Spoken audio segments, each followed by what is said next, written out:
My name is Tony Fallon. This is a poem about Richie O'Shea, and I own this poem 100%. When Bridget and Richie started out on their wedding day, they put their trust in God to lead them on their way. Through the years they were blessed with 5 wonderful children who have grown into fine young women and fine young men. If you stuck a pin in Richie O'Shea, his blood would be green, and he never ever sang a song that was any way obscene. We all came here together from both far away and near to pay final respects to a man we all love so dear. A man who loved to sing and who loved to entertain, as he took us back to Ireland on an imaginary plane. Up in heaven joining many others is another singing star, singing of a lady from Limerick, or men from Castlebar. Or maybe he'll sing of Drumlish and its famous marquee, or about McCarthy's Shanagolden, or the Rose of Castlereagh. He often called me on the phone on many Saturday nights as they headed out through Mineola or maybe Roslyn Heights.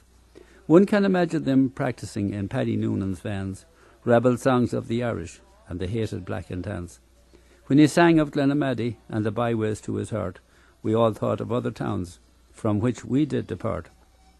And to the Tipperary men, I'm sure he brought great joy when they heard him sing about their Galtee mountain boy.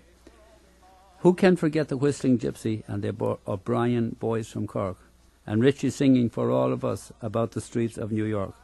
He sang about the foyle that flows through lovely Derry, and Danny Doyle sang about the green hills of Kerry. He sang of a mother and her son sadly parting on a quay, and asked us to join the Irish Navy far across the sea.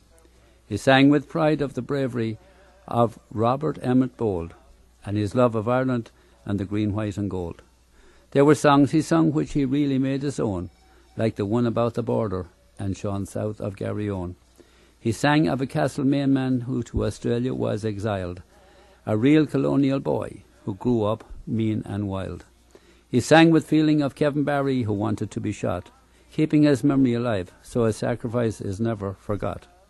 For the Scottish he sang about the flower of Scotland, and for the Irish Americans McNamara's band.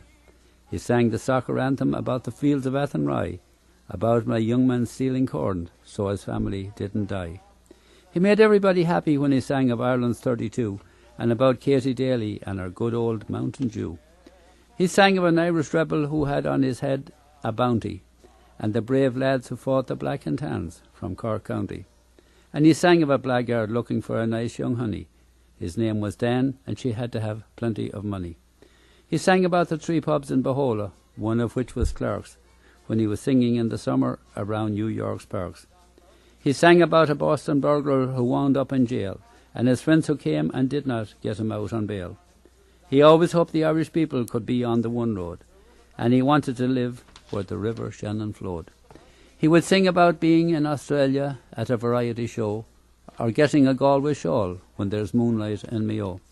He sang about an Irish drover who had always a little wild. He came back a rich man and with his family reconciled.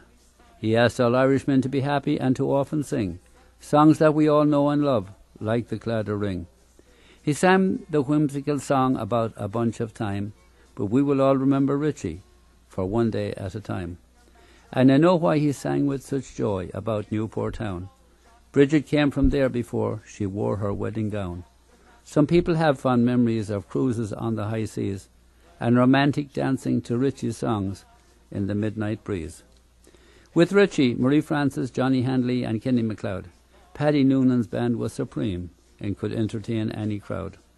And when Richie left Paddy Noonan's band, he really was blessed by teaming up with Frank Keegan, one of the very best. And when again we think of Richie, a man of class and style, the thing we'll remember most of all is that incredible smile. And so we have come here to shed a tear for a man so very kind, and shed tears for our own young days, which we have left behind.